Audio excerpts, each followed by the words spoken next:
Hi guys! Paghimo dita karon og banana cake. Gamit ra ang maong kaldero bisag wala tay oven. Pwede kayo ta maka-bake. Ang gamito na to ana, saging nga hinog kaayo og duha ka itlog. Nakaandam naman ta so ako na siya napanitan. Ato din ang i-smash gamit ang luwag nga smasher. Sa pag-smash niya na, dali ra kaayo siya. Kay dako man nga luwag, dali ra kay sa maka-smash. Mao na siya nahumana yun akong i-smash tanan, ubay-ubay gid siya. Ang sunod atong buhaton mao na ang pagbuha og itlog. Duha ka buga akong gigamit ana para siya lami kaayo og fluffy. Gibutang rin ako siya sa maong na-smash na saging. Dayon natuwa rin na siyang i-mix og ayo hangtod ma-mix well. I-mix ito siya taman para nindot kayo siya o pagkahuman buta na to kamay. Sa pagbutang na og kamay, depende ra sa imong gusto unsa ka tamis. Akong gibutang ana nga kamay, gamay-gamay ra di ay.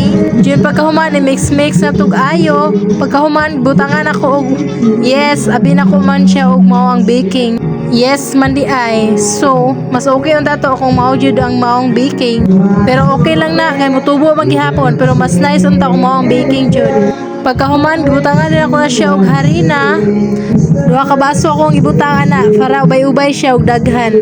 So mao na siya nahuman na og butang atuan na siyang i-mix og ayo. Tarungon jud nato og mix para nindot kayo iyang texture. So mao na siya gi-mix yun nag-ayo para fluffy kay na siya og maluto na gyud.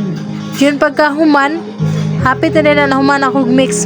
Ako adyo nang i-transfer karon. Sa ihang sudlanan mao ang baking pan. Ginakuha na siyang gihuwad. Na mao na siya nahuwad na gyud siya.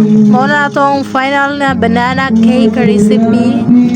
Pagkahuman, naman na mag-form atuwa din ang gibutangan og mani. Mani atong ibutang nga toppings para nindot siya. Pero depende na po nimo kung unsa imong gusto ibutang. So mao na siya nagpainit din ko kaldero daan kaya tuwa na lang isulod ang banana cake. Mao na jud ni ang resulta. Gitusok na akong toothpick. Luto na gyud siya. Pag tusok kanini mo wala na madala luto na gyud. So mao na siya. Tuwa na gyud na siyang i-unmold. Kadili man siya madala gyud og unmold. Dira din ako gihiwa sa maong baking pan niya. Bisag unsaon di magyud matangtang. Mao na ako wala lang gihiwa dira. So mao na siya finally nahiwa na og fluffy kay siya bisag yes ang nabutang. So mao rin guys. Thank you for watching everyone.